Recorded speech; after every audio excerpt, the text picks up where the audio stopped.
নমস্কার বন্ধুরা, আশা করি আপনারা সবাই ভালো আছেন। আজ আমি আপনাদের কাছে খুব গুরুত্বপূর্ণ এবং স্পর্শকাতর একটি বিষয় নিয়ে হাজির হয়েছি, যা বর্তমানে আমাদের রাজ্যের প্রতিটি ব্লকে এবং গ্রামে আলোচনার কেন্দ্রবিন্দু হয়ে দাঁড়িয়েছে। আপনারা হয়তো খবরের কাগজে বা টিভিতে দেখছেন যে মুর্শিদাবাদের ফরাক্কার মতো বিভিন্ন জায়গায় বিডিও অফিসে ভোটার তালিকা যাচাই বা হিয়ারিং নিয়ে একটা উত্তপ্ত পরিস্থিতি তৈরি হয়েছে। কোথাও ভাঙচুর হচ্ছে, আবার কোথাও আমাদের বিএলও ভাইরা গণহারে ইস্তফা দিচ্ছেন। এই পরিস্থিতিতে সাধারণ মানুষ হিসেবে আপনারা অনেকে আতঙ্কে আছেন যে ভোটার লিস্ট থেকে নাম বাদ যাবে কি না, কিংবা আপনাদেরও কি বিডিও অফিসে ছুটতে হবে। আজ আমি আপনাদের খুব সহজ ভাষায় বুঝিয়ে বলবো এই হিয়ারিং কেন হচ্ছে, নোটিশ কিভাবে দেখবেন এবং আপনাকে ঠিক কি কি করতে হবে। ভিডিওটি একটু বড় হতে পারে, কিন্তু আপনার ভোটার অধিকার রক্ষার জন্য শেষ পর্যন্ত দেখা খুব জরুরি। প্রথমে সংক্ষেপে বলি হচ্ছেটা কি। নির্বাচন কমিশনের নির্দেশে এখন ভোটার তালিকায় লজিক্যাল ডিসক্রিপেন্সি বা তথ্যের অসঙ্গতি খোঁজার কাজ চলছে। যেমন একই ব্যক্তির নাম দুবার থাকা, ছবি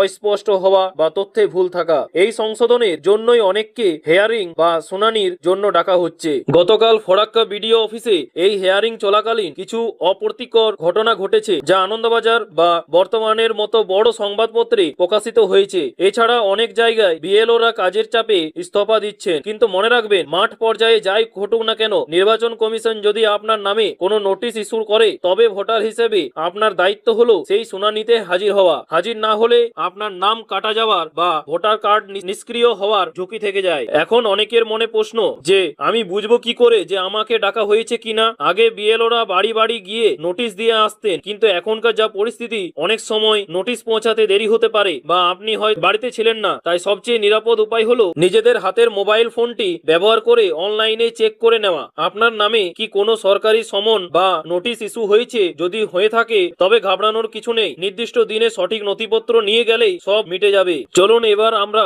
দেখে নিই যে মোবাইল থেকে আপনি বা আপনার পরিবারের কারোর নাম কিভাবে চেক করবেন। বয়স্করা চাইলে বাড়ির ছোটদের সাহায্য নিতে পারেন। ধাপ 1, সেটা হচ্ছে আপনার মোবাইলে গুগল খুলুন এবং সার্চ বক্সে লিখুন ভোটার সার্ভিস পোর্টাল। আর ধাপ 2 হচ্ছে প্রথমেই যে সরকারি ওয়েবসাইটটি আসবে সেখানে ক্লিক করুন। আর ধাপ 3 হচ্ছে যে ওয়েবসাইট খুললে ওপরের ডান দিকে লগ ইন এবং সাইন আপ অপশন পাবেন। আপনার যদি আগে অ্যাকাউন্ট করা না থাকে তবে মোবাইল নম্বর দিয়ে সাইন আপ করে নিন। এটি খুব সহজ। একটি ওটিপি আসবে আর আপনি পাসওয়ার্ড সেট করে নেবেন। আর ধাপ 4, লগ ইন করার পর মূল পেজে একটি অপশন পাবেন submit document against notice issue. মনে রাখবেন এই নামটা। আর ধাপ 5 হচ্ছে 5 নম্বর যে ধাপটা হচ্ছে সেটা হচ্ছে এই অপশনে ক্লিক করলেই আপনার কাছে আপনার ভোটার কার্ডের নাম্বার মানে ইপিক নাম্বার চাওয়া হবে। আপনার কার্ডের ওপরে থাকা নম্বরটি এখানে খুব সাবধানে ইংরেজিতে লিখুন। আর 6 নম্বর ধাপ হচ্ছে এবার সেন্ড ওটিপি বাটনে ক্লিক করুন। আপনার ভোটার কার্ডের সঙ্গে যে মোবাইল নম্বরটি লিংক করা আছে সেখানে একটি কোড যাবে, সেটি বসিয়ে সার্চ বাটনে ক্লিক করুন এবং সার্চ করার পর যদি দেখেন যে লেখা উঠছে